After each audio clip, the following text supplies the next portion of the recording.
So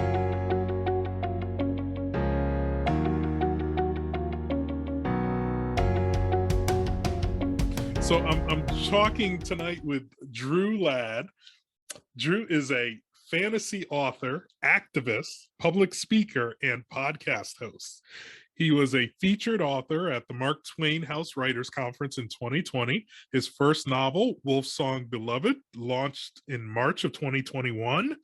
He also writes opinion and perspective pieces centering on race, racism, and white supremacy in America, as well as contemporary fiction that reflects his real world hopes, fears, and experiences.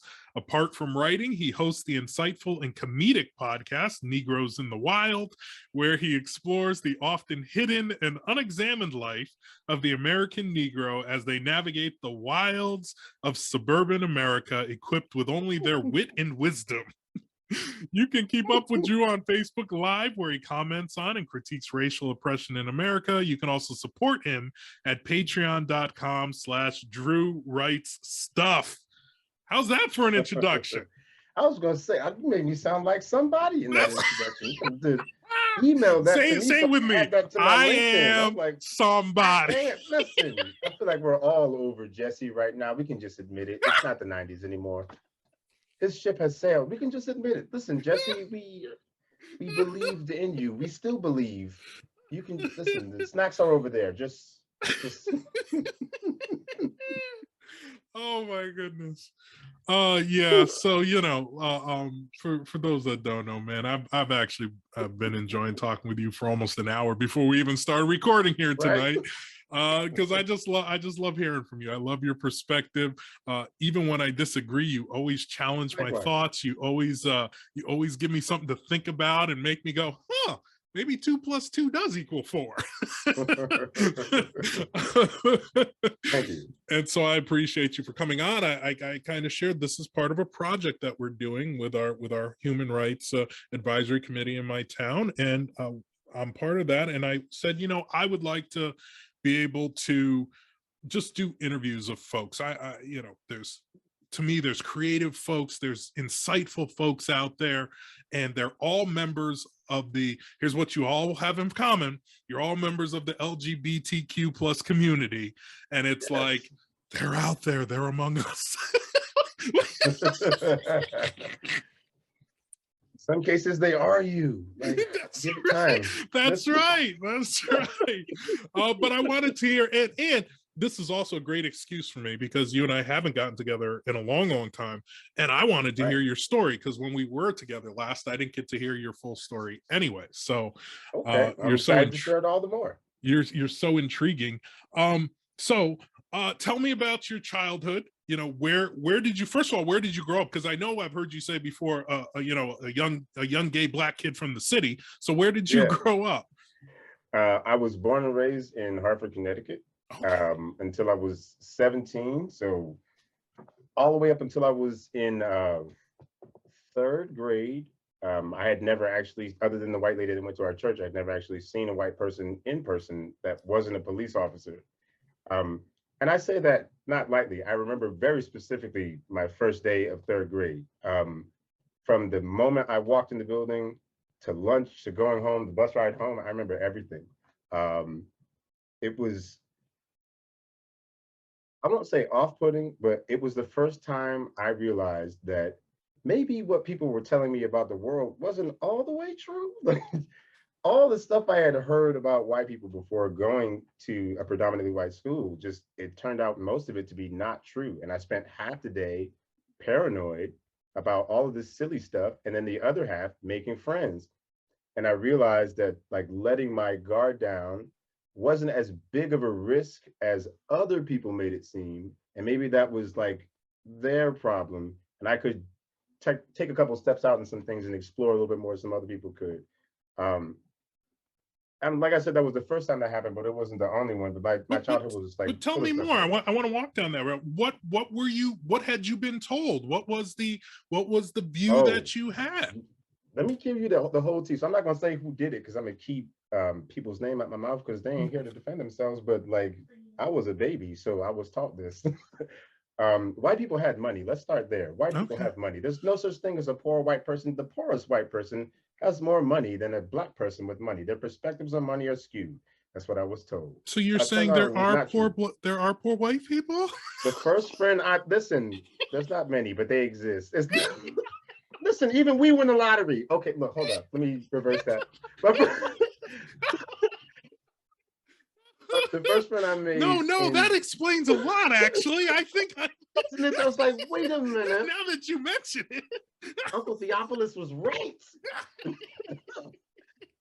The first friend I made in third grade, it turned out like when I got to know him, his mom and my mom had a whole lot in common. They were both single moms. They both struggled to provide for for four kids.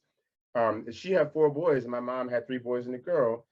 It just seemed like the same kind of life to me. Yes, they lived in a slightly better neighborhood, but I saw that as more circumstantial, and it turned out that that was kind of true. This isn't to say that everything equals out in the balance every time, but I found out that some things are worth measuring on a case by case basis. And I found out as I grew up, I could feel out what sorts of things were worth taking that chance on to see. Some things aren't always worth it. Like if you see a bunch of skinheads or bald white dudes in white, probably don't go over there and try to make friends. Don't jump that fence. But another, you know what I mean? But another one, like assuming that an old white dude is racist, which is nothing I was taught. Like Right. old white men in particular, they're just racist. It's just it's just how they were coded, it's how they were taught, it's how they were raised.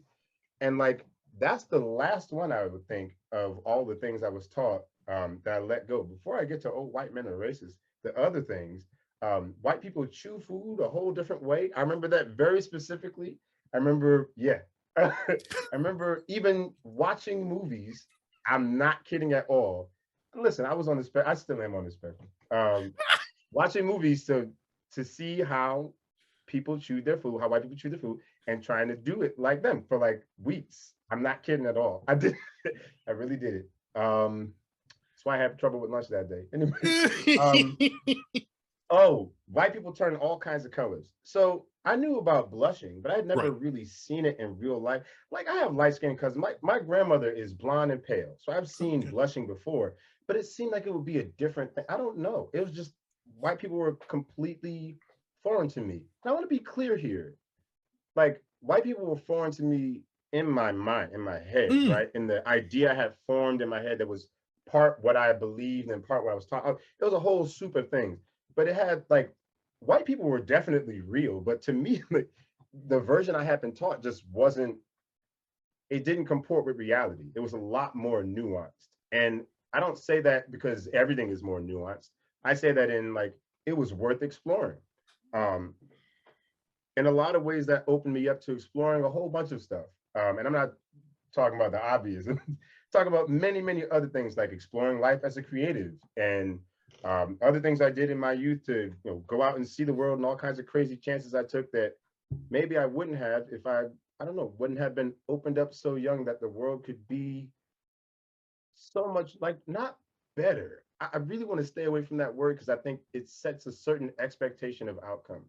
But the world can be richer by knowing things, by taking these chances, that even a loss can enrich you, that even a harm taken from a risk properly assessed and take, that can enrich you, that can protect you in the future, just as much as any win can or any success. And I stopped looking at things as these binaries and just started looking at it as getting XP, like a like a gamer, just everything was XP. Yeah, it was a bunch of silly stuff I believe about white people. I didn't think that blue-eyed, there was something about blue-eyed people couldn't go out in the sun or like when it was a certain UV something. There was a whole bunch of crazy stuff I had. White people sunburn, which turned out to be true. I did not believe people actually sunburn. I Oh, did not believe it at all. I did not. really? My grandmother was as pale as a woman as I ever saw. She never sunburned. She never put on suntan lotion ever. My mom is pale. My younger brother is like the highest yellow. Never one time ever anyone ever sunburned ever like not in my whole. I have a family of literally thousands. I've never heard of anyone ever. I've heard of all kind of crazy other stuff. I've never one time up to that age and still now never heard of a sunburn. I myself at one point in life when I was less wise, I should say, fell asleep in the sun in Africa for hours and did not sunburn. There was a hole in the in the ozone above the beach where I was. Did not sunburn. Let's not say it's healthy. I just didn't burn. So I didn't know what it looked like or anything. And I remember the first time I saw a sunburn going, wow. And I didn't know it was like, I thought it was just like a heat rash would come and it'll go away. I didn't know it was a whole process of exposure. Ugh. I did so ugh.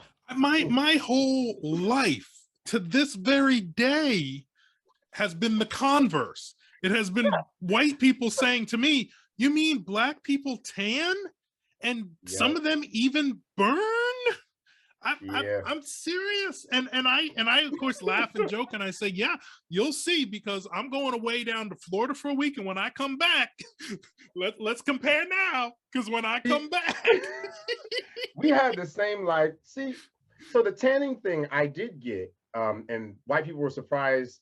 Like, I didn't think white people sunburn, but they didn't think I could tan. Right. And like every year, my family would go south for the winter, like for a chunk of time, or we go south in the summer, and I would come back like summer black, like not just regular, like yes, just summer black, like yes. double dip chalk. You know what I mean? Like almost reflexively, like I look like a shadow with a person out, like, and I come back to school like blue black, and they couldn't even see nothing. It's like, what happened to you? Like we just keep going like this until we ascend to Oh Godhood. my I don't know. goodness. Never And gotten darker. my mother, who is a little bit lighter skinned, she has both Native American, she has Yep. Creole in her, and she will burn. She will burn. And again, when I've revealed this to white people, they're like blown away. Yeah. See, like I think what this reveals, and a thing I wanted to add, and thank you for bringing that up. Like the the misconceptions were on both sides. Like, yes, Yes, definitely me, and I want to own mine, so I can only speak yes, to mine personally. yes. But definitely there was stuff that people didn't understand about Yeah. me, and certainly there were a lot of and, preconceived and I notions that I and had to I'm so overcome. glad you did say it too, because I think that when we talk about white misconceptions of black people, it's kind of like a given. In fact, most black comedy is built off of it, right? Whether it's Yeah. stand up or movies or what. But there's a lot of misconceptions that black people have of white people that Oh my generally God. go So unexplored, we'll say. can we, yo, there's some that really bad. Can we talk about the mayonnaise? I'm just gonna say this real fast. I Like, see. I so thought that's what I thought for sure that was going to be on your you, list. you know what? I just got to get the mayonnaise out there real quick, real quick. So a moment in blackness, if you will. Let's rewind real fast, 30 seconds, no more. Okay. Undercover Brother was a film that came out. Remember? It was awesome. Thank you. Okay, you know exactly where One I'm of, going with one of this. my favorite films. Right, well, I've seen it 1,000 times. I love Yes. it. The one scene that just always gets me is the scene with the mayonnaise on the sandwich. And I'm Yes. sitting here going, there's not black people out here eating dry sandwiches. They're like, we Right. eat mayonnaise. What is this foolishness? Yes. And like, I get that the joke was that mayonnaise is kind of bland and we don't Yes. eat just mayonnaise, I Right. guess. But like that part of it, like it became a meme of its own that by the time I Yes. got to college, like white people had sort of repurposed it as like ironically, but I didn't get it because I never heard the mayonnaise thing, and it just seemed I like grew everybody I eats grew up mayonnaise. on I grew up on mayonnaise in my house. It's me that likes the mayonnaise and my white wife who doesn't. See, it's my super black, even though she's not out. Well, she's not phenotypically, I guess, super black. But my super black grandmother likes mayonnaise, and it's me. My family is the Miracle Whip family. We're the outliers. We don't do, but it was like we knew we were the special. We were also the Pepsi family. We were very different. Oh yes, yes. We cut against all of the Yeah, grains. Like my family's a Coke family. We're a mayonnaise right. family. We're Hellmann's. We divide that line. We didn't have the money for that. We're Miracle Whip, and it was on sale. Listen, Miracle. we will switch it up in a heartbeat for a sale. That can sale will have you doing trick. Listen, you thought you liked those green beans until those were 99 cents, and suddenly. All right. So that was man, that was great. So now you were experiencing the Yeah, reality and moving yeah, it was. beyond the perceptions that you had, the misconceptions that you had. I love that. Yeah. I love that. I was like, life before then wasn't useless. It wasn't like I just got a whole bunch of BS and then I went to a white school and was transformed. Rather, it was like a progression, like anyone's life is, from Mm, like knowing mm, into more knowing. So mm. while the first part of my knowing or the early knowing had a lot of ignorance associated with it, like I don't want to pin it on somebody as like intentionally teaching me a thing to steer me toward harm, because I don't think anybody who taught me in either group or any group Right. taught me Right. anything intentionally really to harm me, but rather to steer me, and it brought me here, Yeah. right? Didn't it? Yeah. So I feel like the work that they did was, I don't know, was I want to say helpful. I think that's the best Yeah. way of putting it. And Mhm. I appreciated, especially as I got older, having those foundational relationships and experiences with people who didn't look like me. So I had something to rely on when things got tricky, because they Mhm. did, because Black boys turn into Black men, Right. and we're not treated the same at all. Mm. Um, it isn't to say that everybody does it, but enough people do to where you notice, and enough people Mm. don't notice that you have to notice. I've even Yeah. had friends who treat me slightly differently, and after a year or two, it's like, you don't notice this thing, and Mm. they're like, oh, I don't know why that is. I'm like, I mean, I do. Listen, let's talk about it. Mm. Let's chat about it, because I find when I really want to create distance between myself and someone, I shame them, right? I call out all their stuff as Mm. shameful and bad, and blah, blah. I want to move them away from me. I don't feel safe around them. When it's someone that I love, and this is from like friendship, like we just met, kind of, sort of, and I sort of like you to my brother, right? I try to pull you in. I try to like talk to figure out what's going on with you, because I know that nobody I love would say, or you know what I mean? And Mm. it's maybe it's a little Pollyanna to think that, but I think it's the right way to love someone, rather Mm. than to, I don't know, push them out. Yeah. Um, I experienced a lot of that. So I obviously LGBTQIA plus to get everybody in here. I came out when I was 20. So between 8 and 20, I had a lot of life. I guess I, I knew when I was 15, but I was already at that point. I had discovered trumpet when I was 6. And by the time I was 11, I played 9 instruments, Oh including organ wow. at church. And by the time I was 15, I had already finished uh, a year touring. So I was like out there as a musician. And my mom, who hated it at first, was on board because I was making money.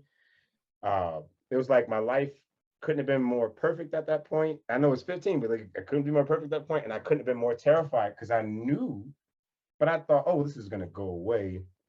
And it was also that kind of toxic masculinity that's specific to Blackness in this way. I'm just going to say it like that, for because it's a whole other discussion in itself, about me. Just there was so much I got. I should back up a little bit. I love my church. I want to say that even now, even from the position I'm in right now, I love my church, and I don't think anyone there, then or now, had any negative intention or any kind of thing like that. Regardless, what I was taught horrified me about at least about myself, what I was taught to believe. And we could even go as far as to be super generous to say what I believe I was taught to believe. You know, it's a little amorphous, but what I was taught to believe about myself just wasn't complimentary, and didn't inspire complimentary thoughts about myself. And I had a whole lot of mental health issues, like a lot of us in this community tend to have. That experience of I being, want to clarify, and I want to be clear. What you sure. were taught to believe about yourself as a Oh, person in general, or specifically towards the fact that you were gay? oh, specifically toward the fact that I was gay. Okay. See, when I say my life was fine, I mean, the only issue I had at 15, which how you have an issue at 15, but the only issue I had was being gay. And at first, when it first started to occur to me, it was the same time that things started to occur to other kids. So I Okay. didn't think anything of it. Like Okay. when I hear kids now talk about, or hear adults now talk about, oh, I knew when I was 10, or I knew when I was 6. I'm like, that makes sense to me. That's when like sexuality starts to emerge. It doesn't mean you act on it, but it's when Right. you start feeling something slightly different. And for queer people, and I just use that umbrella Hmm. generally to cover everyone rather than spouting out a whole alphabet soup, but Hmm. queer folk tend to experience that with a little bit of trauma, because finding out who you are comes with sort of a necessary secret for so many of us. Not everybody. There's a whole lot of winners, and more every day, thankfully. But there's a whole lot of people who don't know any better, or don't want to know any better, or do any better, or anything else like that, that cause a lot of harm, and it gets attached to what otherwise should be like not a crowning moment, but a great moment in your life, right? You're moving into your adulthood, you're discovering this new part of yourself, new aspect of your identity, And instead, before you even have a chance to understand it, you get shackled with all these things about it that you don't understand.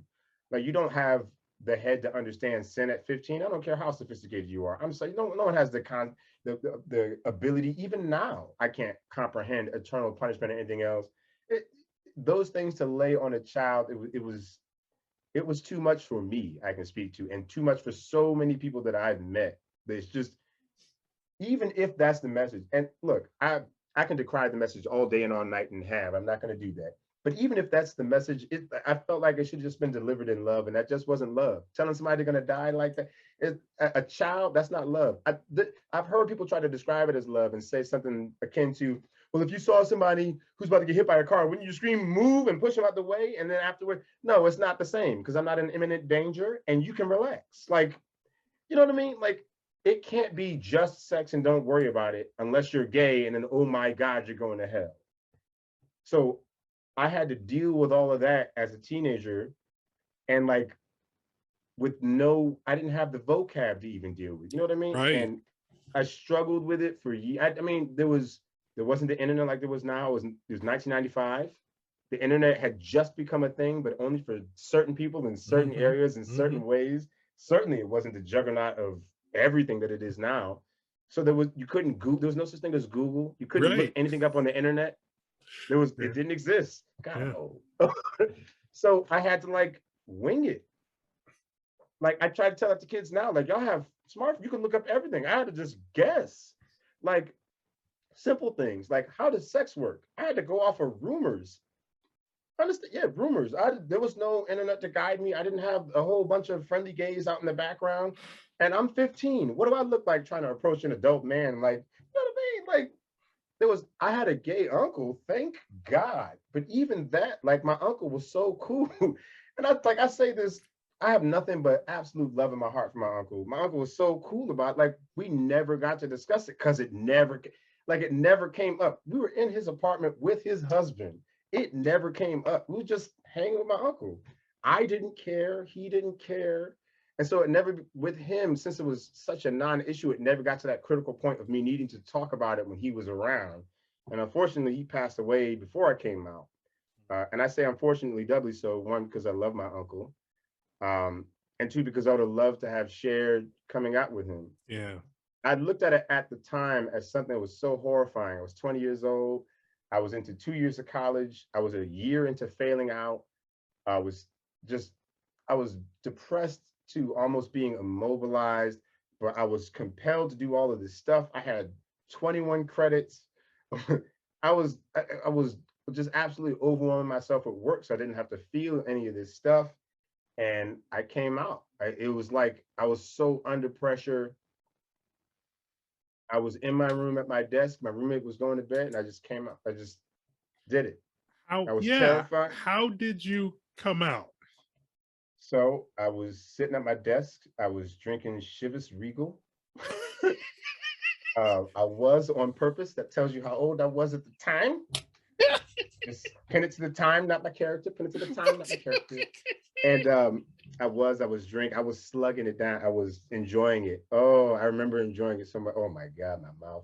Anyway, so I'm drinking Chivas Regal. My roommate, who I had met, I was part of a program where I went to college 3 months before the first semester, and I was on campus and took some classes and all sorts of kind of stuff. It was like 96 kids. Gave us a kind of jump start and getting to know the campus, a bunch of stuff. And I made a friend who was my first roommate, and then he became my roommate my first year of college. So he was still my roommate then. And I wasn't drunk, but the set was right. You know what I mean? Like it looked like I had the excuse set built in. So in case I wanted to back out the next day, even though now it's ridiculous, but I was 20. I didn't know nothing. So I'm here, I'm drinking. I mean, had you thought that through? I had not. No. Like I said, I was. But that's pretty cool on the fly to be like, yeah, if this doesn't turn out right, I can always say, dude, I'm right. so I could sorry, just man. like, look, yeah, I was Did something happen last night? I don't know. Right. Listen, I don't know. Blacked out. And I had the best cover, well, not the best cover, but like I was I was sexually active and not with men up to that point. Okay. So I already had like the quote unquote perfect cover, whatever that is. And it's still, I was just being crushed under the weight of it. And so even though I remember wanting to wait until I was actually drunk, I couldn't. He was, because that's right, my roommate was dead set on going to bed. I've never seen a person where he stays up until 3 in the morning, this guy, until this night. And all of a sudden now it's 9 o'clock and his lights out. No, I couldn't process it. And I think he could tell I wanted to talk about something. He was trying to just hurry up and get to bed. So that got me talking. I can't even remember what I said. I can just remember him asking me directly if I'm gay. And I said, yes. And it was like somebody shot, I could feel my heart explode, like somebody shot me. And I was like, well, there's your whole life. Just, that's everything. Everything you just built up to now was just done. So I came out to my mom via email. And this is worse than that. Let me back that up a little bit. I talked my mom into getting an email address. Then when she didn't get one, signed her up for one. Then when she didn't use it, bought her a computer, not playing. Had her, Was it like, AOL? taught her to use it. Yes, it was, sir. Yes, it was. AOL 3.0. Might have been 3.0. Had her sign in, had her make friends, got my grandma and grandpa online. I'm not kidding about any of this. Then sent this long sob story email. After all of that, I didn't think to save the email or anything. I don't have any copy of it anywhere. Really? I don't even use that email anymore. And I'm kind of glad I don't have it, to be honest. I know what I said, and I'm glad I didn't see the specifics of it, for two reasons. One, because I like knowing that I remember the truth of it, and I don't have to have the letter of it. I think the truth of it might get muddled by the letter of it and me trying to find intention where there was none, or missing it where there was some. I remember the truth of the feeling of that moment. That's the thing that carries me forward. And two, I'm a better writer now. I can write a better coming out letter, and I have more experience. I have more rind on me. You know what I mean? I got more poetry in my soul right You now. would look at that and be better. like, yeah, that's some of my older work. That's trash. It's trash. Right, like, listen, just don't let do me something yourself weird. Let me compose Right, my coming out letter today. Listen, let me just rewrite it now to myself from an elf's perspective. We can't do that. We're not using elves anymore. 20 years ago when you wrote this, it was crap. Let's be honest, brother. Listen, it was, the way you came out was trashy. It was trashy. I'm offended by the way. And you know what? Your only excuse, there was no Facebook. This is your only excuse. That would have been a tier lower. The Facebook come out was like, isn't it detailed? Like, I feel like now it's like, anyway. So I sent my mom this email, and then I stay up all night. My hands are shaking now. Oh my God. I stay up all night. I'm horrified. I just came out to my Christian mom. So I haven't said that. You know this, but my mom's a preacher. My father's a preacher. Grandparents, aunts, uncles. I remember you sharing that you were a PK. Oh yeah, everyone you can name in my family is a preacher in some way involved in church. Except for me, very few people are not involved in church. So it was the waiting was by far the hardest part. Yeah. So before all of this, and just as a mini flashback, when I was a kid, my mom would say to me and growing up, my mom would say to me all the time, and I would ask her, does she think I'm going to get married? And she think I'm going to have a family and all this? I wanted a family. So like ever since I can't even remember. Like my whole life, I wanted a family because my family was missing my dad. My dad left when we were really young. I was 6, 7. Oh, wow. And we had a spotty relationship up until my early 30s, and then we just stopped talking. So siblings? Do you have siblings? I have an older brother, a younger sister, and then a younger brother in that order. And we're all about a year apart. So my older brother, older brother's I'm sorry, and I didn't mean to knock you off track, but I was trying to think of the dynamics of, if you're an only child, that'd be one thing, but now you're also doing this within your family, within your siblings. Middle child. Middle child. Yeah, always trying to get attention, you middle children. See, you know what is, the crazy part is too, like, I tried very much not to be an attention getter at all. I very much just like, again, especially as a little spectrum kid, I haven't figured myself out yet. I just want to be by myself with books. That was Yeah. my favorite. Huh. I didn't like being around people, just maybe actually I felt like there's all these rules I didn't know. Now I've trained myself to interact with people, but this is like a performance. The real me wants to be over there with a cheese sandwich, like you know what I mean? Like reading a book or writing one. I don't like interact. But my mom always said when I asked about family, my own family and everything, she would say, "Oh, I've already seen your family." Like she would say it. You have to hear the way she says it. I know you've heard preachers before. You have to hear the way she said, like, is she said like it was just a fact. I can't I can't emphasize that enough. It was the way she said it, just it didn't sound like she was trying to make it come true or she was hoping for it to come true. She's like she actually saw it. She was like it was she said she saw my wife and she saw I had two kids, a boy and a girl. And I was like, yeah, I don't want girl. I think I could deal with that. And I said, like, anyway.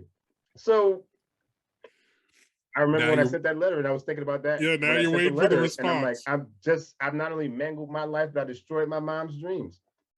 And she sent me, thankfully, the next day, probably the next night or something, she sent me an email.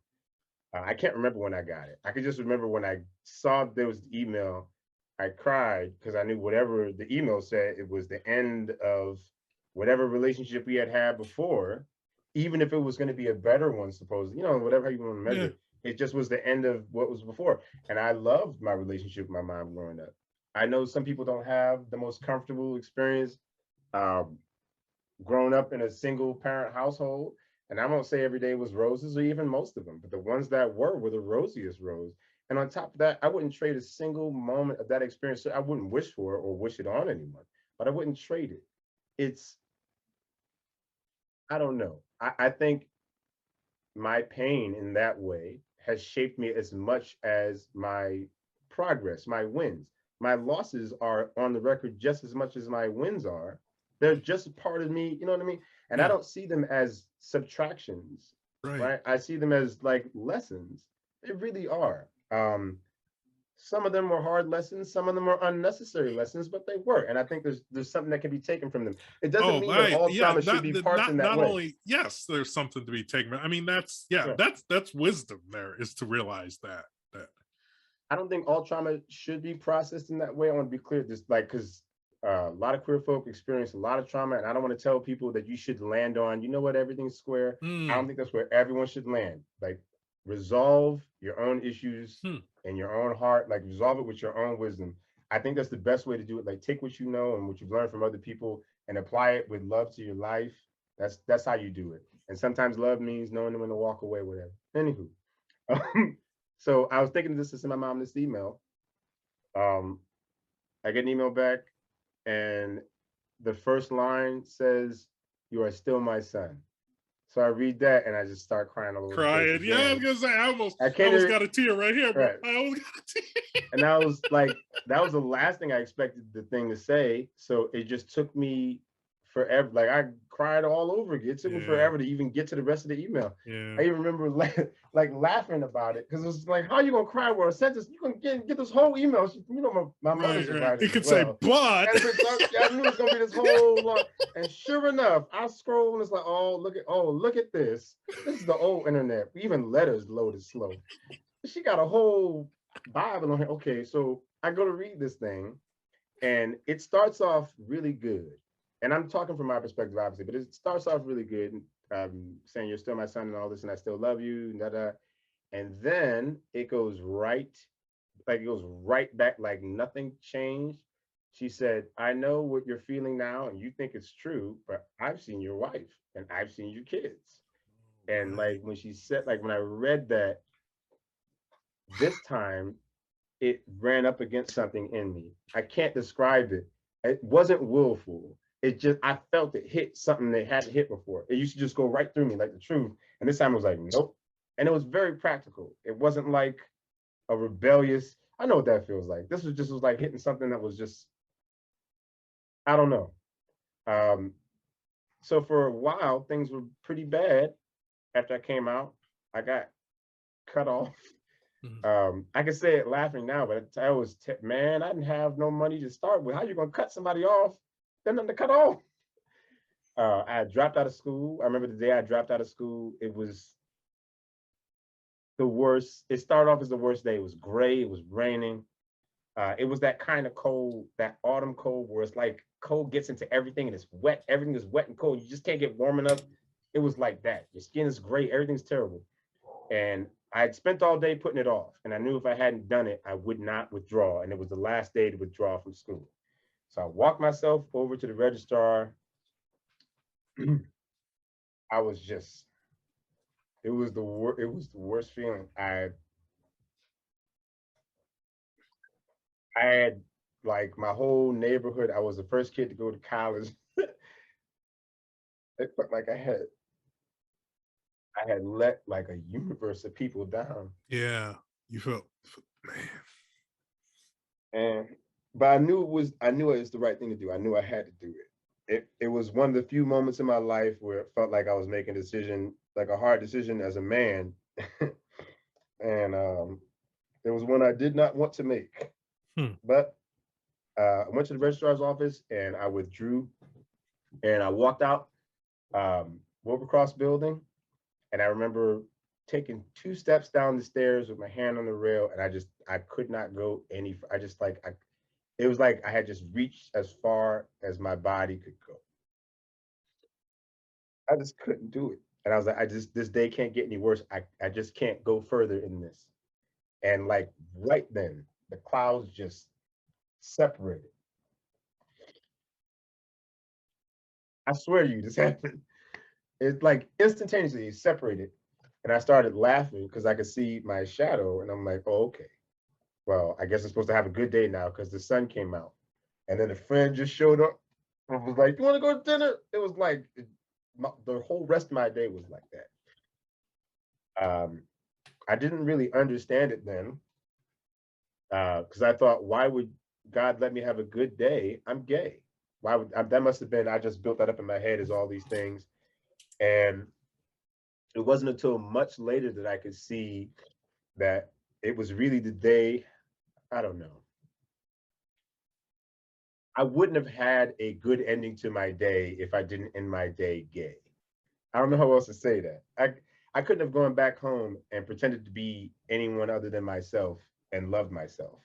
I couldn't love the pretense anymore. I could only love me. I think that's what her letter hit up against is like me loving myself, not more than my mother, but me loving myself. Full stop. Um, it was difficult for some years. Like I struggled. I really wanted to go back to school, and I couldn't. And it was the most frustrating thing in the world to me. Uh, I ended up moving to Boston and joining a band, and I had the time of my life. I regret absolutely nothing. Like I know it should be a life lesson, but no, that was amazing. I was there when the Sox broke the curse and won the series. I was there when the Sox beat the Yankees. Like I lived on the building right across from uh, Boston Conservatory, and I could hear the crack of the bat from Fenway. I would sit on the roof and have beers with my roommates. It was like that was one of the best years of my life, and it was also the first time I was ever out anywhere as the default. Because in Connecticut, I used to be straight, but Yeah. in Boston, nobody knew who I was. So Yeah. every time somebody met me, the first time they met me, they were meeting gay Drew. And that was its own milestone, right? Because before it was I could always go Oh back yeah. into that closet. It was Yeah. always waiting.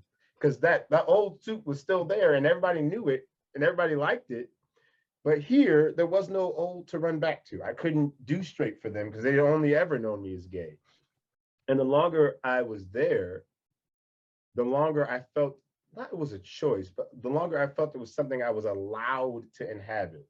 Does that make any sense? Like Yeah. at home, it felt like I could not be this. I could not be my, I don't want to say myself because my sexuality isn't all of me, but Right. also just like any other body, if you pinch off one part of me, it's going to hurt all of me. All of me is going to notice. All of me is going to suffer. If you pinch off my pinky toe, I'm a limp. My whole body's going to change. You pinch off my pinky, you know what I mean? Like everything changes because of that one pinched off suffering part. And that's how it was for me. Everything got connected to my sexuality because it wasn't getting enough. It wasn't getting any oxygen. I moved to Boston. All of a sudden, I'm able to be a whole person, and it became the least interesting thing about me. which I Right. loved. I loved it. It was at least like no one cared. I remember very specifically my I don't remember my first kiss for a million reasons. I remember my first official kiss. I don't remember my first kiss, but I do remember my first kiss uh, from a guy in public. I was I was terrified, and I had been out for like 5 years.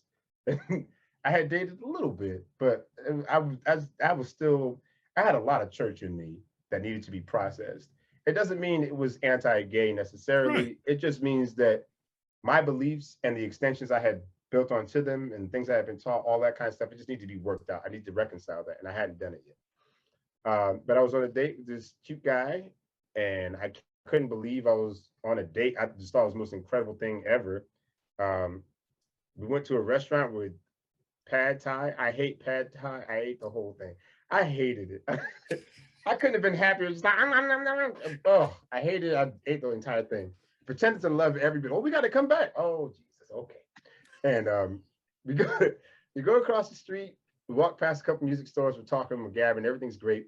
We stop and sit on the lawn of the Christian Science something something with the great big lawn and reflecting pool. So we're sitting on the grass. It's the middle of the day. People are walking back. Just this Boston is doing this thing. I love this city. I don't like people. I love the smell and the pulse of the city. It's just that's where I don't know. That's where my blood gets running. Anywho, so he looks over at me, and I know he's about like he's making that face, right? Everybody knows the face. He's making that face. I'm like, all right, well, I'm on a date with a cute guy. Do I say yes to the cute guy or to like the city around me? I'm like, I guess I'm gonna say yes to you. Let's see what happens. Because I was like, you're already out. You're already on a date with a guy. They already see you. Just so the last thing I remember, like I kissed the guy. I remember that, and then I remember like somebody just turning down a knob on me caring. It just instantly became way less important. Like it's not like I didn't care because I was still very aware that it could be dangerous because it was 2005. Let's be honest. But still, it didn't. I don't know. I wasn't concerned about what people thought about me or what they would overlay. I just didn't care, and it was awesome. He turned out to be awful, but that day was great, and I'm keeping that. So I, I went forward, and it took me another 10 years um, before I kind of like wrapped myself around and found like a decent person.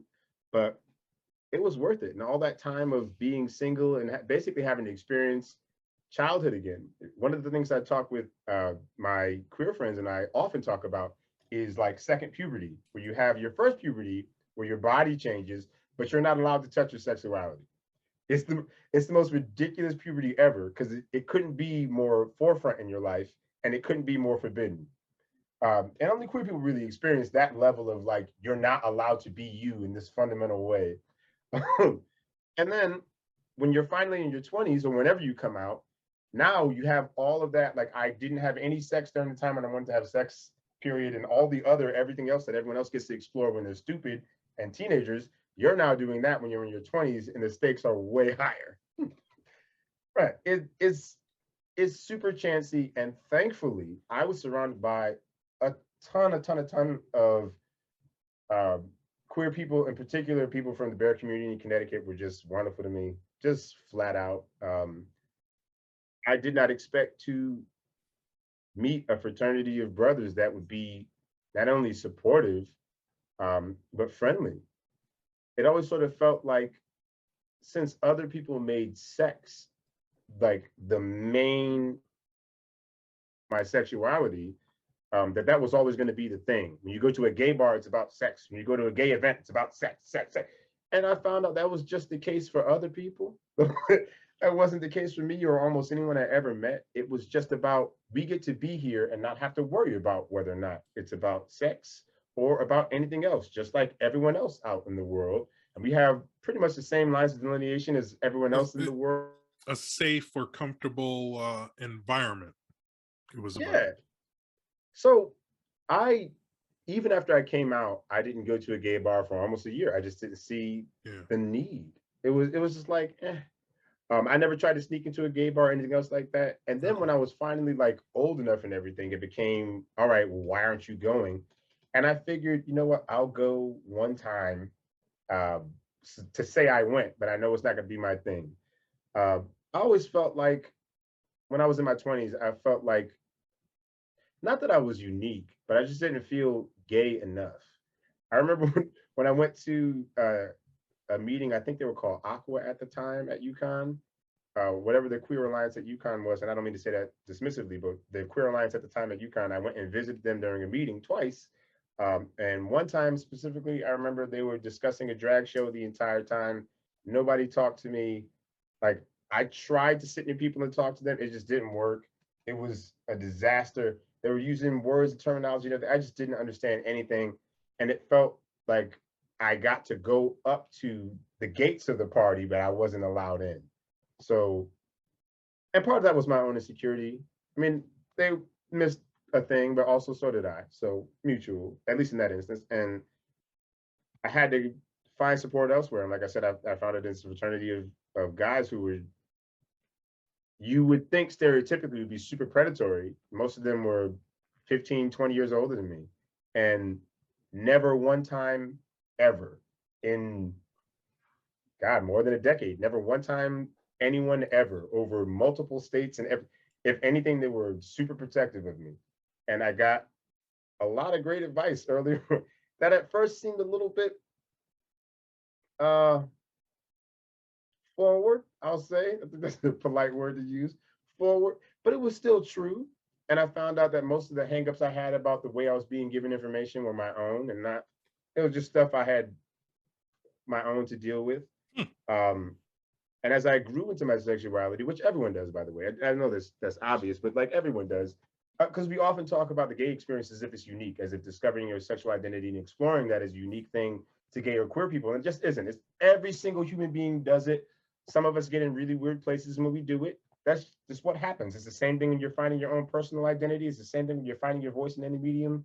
Like if I get frustrated about anything, especially now, is like now I'm a middle-aged. Oh my God, I'm a middle-aged queer. Wow. But it just sounds like a joke, doesn't it? Like, yeah, it do. I don't want to cut you, but you said something intriguing, or that intrigued me. You said, it was 10 years before you found somebody decent. yeah. Did you, okay, so prior to coming out, you said that, you had sex with women. Yeah. But did you date? Did you have a girlfriend Oh prior to yes, coming out? Okay, so now I did. here's my question is, and it sounded like that. It sounded like you did because the way you kind of cloaked some of the things you said about, you had the backup ready or whatever. Anyway, Yeah. here's my question. The Again, I'm going back to this question of 10 years before you found somebody decent. When you dated, when you dated women or had a girlfriend, did you date women that were decent? So that's what I'm leaning towards, is that it kind of didn't matter whether it was men or women. No. The work you had to do on yourself had to do with you on yourself, so that therefore you could then find the right person, whether it was a man or woman. Right. So the delay in finding the right person, I'm glad you highlighted that. Thank you. The delay in finding the right person had nothing to do with, I guess it had everything to do with like everything being delayed. Like my whole like natural movement into my sexuality had essentially been delayed by 10 years. So it makes sense that I didn't find anybody until after and I don't even say got my wild years out, because it wasn't really that for me. It wasn't. I had way more sex before I came out than once I came out, was like, it meant something. And this is like no shade at all to the women I dated, because I did have feelings, and like I thought as a teenage boy thinks, well, if I just keep doing this, I'm gonna like it. And it did feel good, and I did have feelings. But it didn't even compare to even a guy touching my hand. It wasn't even close. It wasn't even close. I could have a whole fantastic weekend with a girlfriend. It didn't even compare to like when my crush looked at me. I could live off of that for like a year. And by the time like I said, like moving, when I finally got the chance to explore that, I don't want to say that, but it's a side effect of having it delayed, was I got to explore my sexuality when I was a lot more mature. I got to make a lot more mature decisions. And while I don't think I would have made immature decisions, I think I would just learn my lessons earlier. Hmm. Um, Part of me is glad a little bit because I got to experience it a little bit closer to now. Hmm. Um, and because I don't know, I know some of the people that I was hanging around with when I was a teenager. I'm glad I didn't have those experiences with them. I'm glad I got to wait till a little bit later. And really, when I did find the right person, it wasn't really about finding the right person. It was about allowing myself to be found by someone, Hmm. and like being able to properly judge healthy relationships and move forward. Yeah, Like, and that's what I was leaning towards. Was it more about learning, that process of learning how to discover healthy relationships, or yeah, recognize when this is not healthy, so I need to get out of it. yep. The thing I think that's the most unremarkable, but also I guess unexpected from a queer perspective, especially a person who was coming out at the time, and it may be different for queer youth now. I won't speak for them. Like I didn't expect it to be so normal. Like I didn't expect it to be like not. It's not one-to-one relative. I want to be clear on that because like there's a whole bunch that comes with that delay. It's not just put off. There's a whole bunch that goes into that vacuum. But it's essentially the same, right? Because in the end, we all come to our sexuality the same way through allowance. Someone has allowed you to do this, even if it's just yourself. Someone made a path for you. I look at my uncle as a person who made a path for me, and not metaphorically, but literally. My uncle was very effeminate, and I say that to highlight really his strength of character. My little fear of being this and being out, like not being so feminine, whatever else, and my uncle being ridiculed on a regular basis from every angle for just being a human. Like I used to think it was because, oh, he's effeminate and they want him to be more masculine. But then I realized if he was more masculine, they would just make fun of him using effeminate language. And if he were more anything else, they would just find another void that he's not filling. He would never be big enough for them. And also at the same time, he was too big for them because they couldn't see all of him. All they could see was this little part they kept making fun of that really it was an extension of so many other wonderful parts that integrated to them. And they had isolated this thing, they had reduced him to something. And when I watched his character in the face of all of that, this is not like seeing necessarily dignified responses or quiet little, it wasn't always that. When I watched who the man was for real, right? Like how kids watch adults, I saw him, like I saw the most manly man I had ever seen in my life. I thought of any of the men in my life going up against what he had. And like y'all, none of y'all would even survive. Y'all complain about traffic. Are you serious? Like, come on now. Y'all could like I thought of what strength it takes not only to survive a childhood where you didn't have all these avenues that I had and I had few, and then to come out not only like as a human being and but a thriving human being. It was to me, it was extraordinary. It still is extraordinary. I look back at there was a time where this the first gay bar I went to, I eventually ended up going back multiple times because the first time I went, I think I got it, and I was like, oh, I don't have to be gay here. I could just be that guy. This is awesome. And if I happen to see somebody I like and wave, that's the thing. All right, cool. It just felt like a place where I could just take off gay and just be Drew. It feels like it should be the opposite, right? Like you walk into a gay bar, now you're extra gay. And sometimes that's the case. And really, a lot of times that is the case because, like, being extra gay, whatever that means, like, so, I don't know, like being free to be whatever person you are Right. should be a part of everybody's, you know what I mean? Like, Right. performative Right. vocabulary. And the bar really and other places like that allowed me to sort of not only experience it, but cultivate it in a healthy way. Because you still have societal rules, right? You still can't get too crazy drunk, you get kicked out. You still have people monitoring you. You still have taboos. You still have all this other kind of stuff, even though things can get crazy, I'll admit. But you still have all of these measuring sticks, and you still have people who are watching your back in these places. It's not like some wild west. And all the things I have been taught, I learned the same about like white people that were untrue. The same percentage seems to be true about queer people as well. And I'm like, man, people are worth getting to know. All right, And all right. I, Let's let's finish on that. I want you know, Huh. our time is unfortunately, and we're gonna have to do this again. But let's finish on that. I Okay. think that's a perfect way to bring us full Huh. circle. The perceptions, the Yeah. perceptions that you grew up with and that you had of LGBTQ plus, the perceptions that you have versus what you have, what you now know is far more true. Yeah. Talk to me So about them. So I was taught that all manner of queer people are sinners. And I grew up, as much as you did, in an era where the very polite, well, I don't want to say very polite, I'm saying that ironically, very polite language that we use to describe queer people and all the letters that we've allowed them to use weren't used. They used very one or two syllable words to describe us, and none of them were complimentary and none of them were inclusive. Um, I it was the worst thing in the world to be. I remember being in the church parking lot with my mom, and a preacher had come that night, young man who's around my same age. He's a little flamboyant. I didn't detect that. And it's not that there's anything to detect, but I didn't see it as effeminate or anything. I just thought he was just a young man like me. I didn't see nothing. And out in the parking lot, my mom was talking with another mom, and they were making gay jokes. And I didn't realize they were making gay jokes until the lady started laughing when she made some joke about me. And my mom responded with a perfectly straight face, all of a sudden serious. And she said, "All my boys are real men." I'll never forget that as long as I live, because I remember even then, it was like I was too young to know that I was gay then, I think. But it still kind of hit me. It was like, what? Uncle Elijah's a real man. There were a bunch of things I had to learn by allowing myself to learn, like letting my guard down.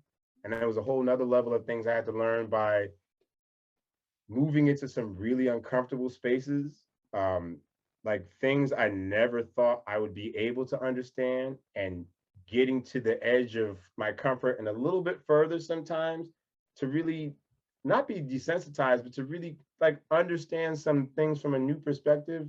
There's a lot.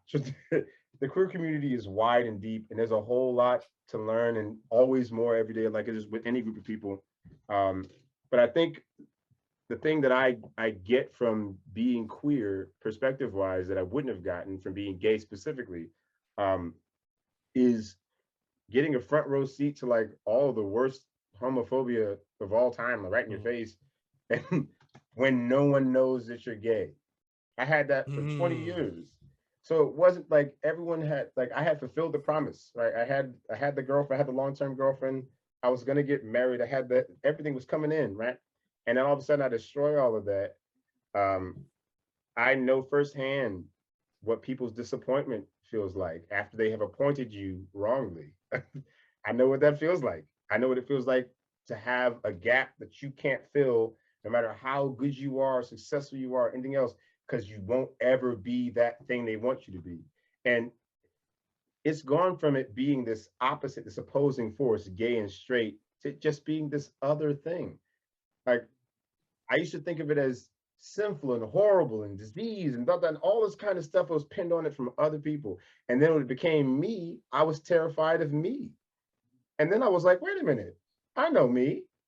Even if nobody else thinks I'm, I think I'm okay, people. Let me explore me. And after I got to know me, it was like, well, okay, I guess I'm probably okay. Let me see other people. And I haven't met an evil or I met some terrible ones, but I haven't met an evil queer person. I guess you say I've met as many evil queer people in the percentage as met anyone else. And in fact, I would say I and I hesitate to say it, but I'll say it because I found it to be true. So it's anecdotal. We can leave it there. But I found queer people to be more empathetic largely because they know what it feels like, intimately, most of them, to be rejected on that level. I think it's something a lot of people don't consider, in particular when asking queer people questions about their lives or any other kind of thing like that. How much like we want to be included when asked about our love lives or any other kind of thing like that. And just the, I don't know, the normalizing of, I would love one day to just be Drew. I know that can't be today or soon. I know that. I know we got a lot of work to do. And to be clear, I'm happy being whatever letter y'all want to put on me until then. If it means I get to stand in the way of some kid committing suicide or some other kind of put it on me. Give me all the G's and the B's. Give me all of them. But I can't wait until I can just be Drew. Because straight people don't have to introduce themselves. The straight people don't have to come out. And I can't wait for a world. And I know this one is coming. I know it is. I can't wait for the world in which that's no longer an issue. And I say I know it's coming because we've had it. We've had that world before, multiple times. Sexuality has only come up as a really controversial topic in the 20th century, late 19th century, 20th century. Right? It wasn't a thing we were concerned about. And suddenly we had this huge moral retraction and we appended a whole bunch of things to it that were never there before, including sexuality. And now we're going through and destroying ourselves. And we're not identifying it as destroying ourselves. We're not identifying all of these trans and queer. It's one thing to talk about suicides as statistics and areas and groups of people in general, because you can hide a whole lot in that 8% or 11% or 28%, can't you? It's just a number, because you can reflect on that 72%. That's still most of them. But when you look at just the humanity of that, the humanity of what we're losing, and this is not just death, right?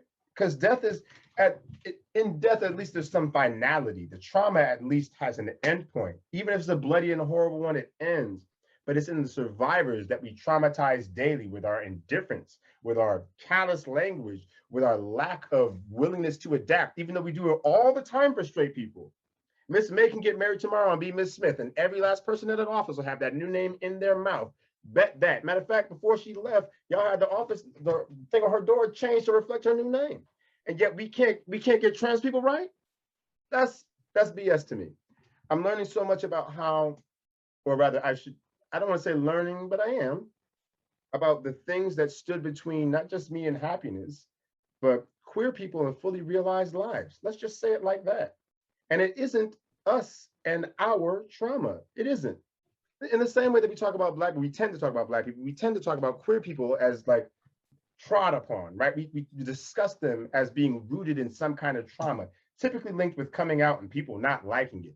When in reality, we are happy human beings in this world who only want as much space as everyone else. Some of us a little more. We're dramatic, but like, and when I realized that and the fullness of that, right? This is not just a bunch of people who aren't straight, right? But it's straight doesn't even matter and never has, and it's an artifice anyway. And we've all been seated at the same table eating the same thing. We're just asking to be served the same thing at the same time in the same amounts. Stop starving us. But that's it. Learning the truth about my aliveness, my wholeness, right? Including me being gay for now, right? Because I have no idea, right? That's what made me love myself. And loving myself is what made me really, I don't know. It used to be all about, I don't want anybody calling me F-bomb. And now it's like, I don't want anybody calling Timmy or Judy or Alec or anybody. I don't want any of that to happen to them. When I hear about kids who never had to come out, like I see queer kids in high school now, I can't even tell you how hard it is not. I get choked up. You see two girls walking down the hall and it's nothing. You see two, it's nothing. They don't give it a second thought. It doesn't even come up in their mind. And I realized in that moment that that's the first glimpse of that world I was talking about, that world in which I'm a raggedy old man confused about the world around me because it's progressed beyond my capacity to understand. Isn't it? Is that the first thing? I'm standing there, I'm the only one shook at this moment, seeing something just regular. Everybody around me, it's not even entering their minds, and I'm sitting here in a near panic. I realized that near panic is inevitable. And I say inevitable in as far as we are committed to our goodness and progressing forward. Inevitable in as much as we love ourselves and continue to do the job and the work of loving ourselves. And ourselves means our communities and our countries and everyone around us, all the intricate connections and everything else, as far as we feel moved and beyond. It takes, when we talk about America again, and I know we were talking about Blackness earlier and above America, but I feel like all these kinds of hurts and these assets, really, because that's what we're mostly talking about, right? Assets are all part of the American identity that we are denying. And when we incorporate that, we necessarily strengthen ourselves. Again, like I said before, we enrich ourselves in bringing people in, not in acceptance necessarily. Look, I don't need you to be all right with me being gay. I'm gonna have whoever I'm gonna have anyway and be whoever I'm gonna be, right? But I need you to be okay with me being in the world because I'm gonna be okay with you being in the world regardless. And we realize that we've always had that strength. Haven't we always been okay with the KKK being in the world? We've never asked the US to delete the KKK. We never have. And like they're a terrorist organization. We're not okay with it, but like we're not actively trying to out them. And we have the manpower. We million man march. You don't think we could million man march in the other direction? There's something about that allowance that when I was a kid, when I was a young man, I would have misread that as weakness. And that allowance now I see as not necessary, but what you gonna do about it, right? There's some people whose minds aren't going to be changed, and we shouldn't waste our energy trying to change them. We don't have to change anybody. We have to make room. The table's getting bigger regardless, right? People are gonna be included regardless. It's a matter of what happens when they get included. Do they get traumatized or do they get wrapped up in love? And what kind of community do you want to live in? Now, I don't want to embrace somebody, let's say, from a different group, because I don't want to use the Klan because they're super controversial. I don't want to embrace somebody from a different group necessarily who might offend me in some way, but make room, right? I don't want to necessarily have a particular person, or maybe I'm uncomfortable, or maybe I don't understand, or whatever else, and I got to do the work of figuring out some new thing, or do the work of asking questions, or do the work of like community, because it's not just living there, right? I think those are things that our hands have been idle on for way too long, right? We've allowed all these definitions to happen around us instead of going, oh yeah, no, that's not what love means here. No, I remember when I was younger, it used to happen all the time.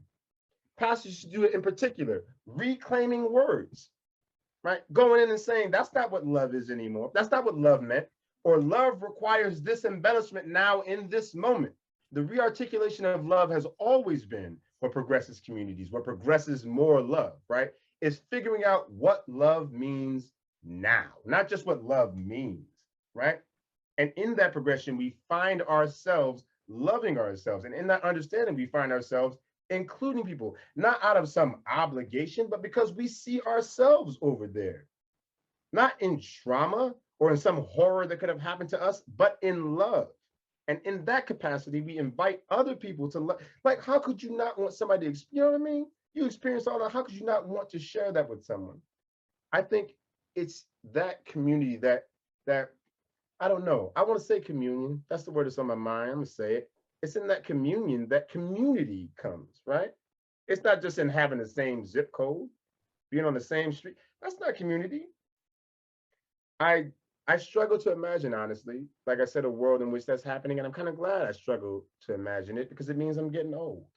Not old yet, but I'm creeping towards it. Right? When you start to struggle to picture the future, you're probably not in it.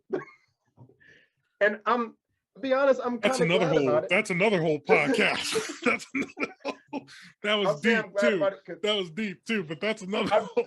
I'm telling you, listen, I'm glad about it because I think it means the world is moving toward progress faster than I'm able to apprehend or detect. And who wouldn't welcome that? Who wouldn't welcome the world skipping over what you thought it was capable of because kids are better than you? That's where I've gone from being this scared, terrified little black boy, scared of white people, scared of everybody, scared of myself, to this now, like fully realized queer adult, gay if you prefer. I gotta say real quick, like why I prefer queer rather than gay, Yes, because there's a and there's a lot of finish us on that. Finish us on yeah. that. This is important to me, and I say I came here. I started gay, and then I identify as queer. Just briefly, gay is so politicized, and in particular, like gay has been used to advance a lot of specific agenda, like agenda specific to moneyed people. It hasn't always included people who look like me, right? Queer has. Gay, very isolated. It's like, well, gay is mostly men, but women we can include you too. And then we have to like make sure we feminize gay women and queer women and all this other kind of stuff because we want to have no. I like people not knowing. I like it. It's none of your business. Like I like people get. It's none of your business. I don't know. I share it with somebody if I was going to date them, just like you would. But other than that, like it's none of your business. It's not just hiding in obscurity or ambiguity. It's literally withholding that thing that you could then use to bludgeon me with. You got to use the bigger, more blunt object that shows you for how dumb that you are. You got to pick up the stupid plastic hammer and beat me with the ineffective one. Queen, it doesn't even hurt me. Thank you, man. Thank you. It's important to me. Like, I'll leave it there. I appreciate it. All night. I know. I'm telling you, we're gonna have to do this again. I can tell you that. But I will say this: thank you so much. You've shared so much. Some we actually recorded. I appreciate the opportunity. And that's why I like being around you. That's why I like hanging out with you. That's why I like hearing from you, and I appreciate it. So appreciate it. Likewise. Thank you so much.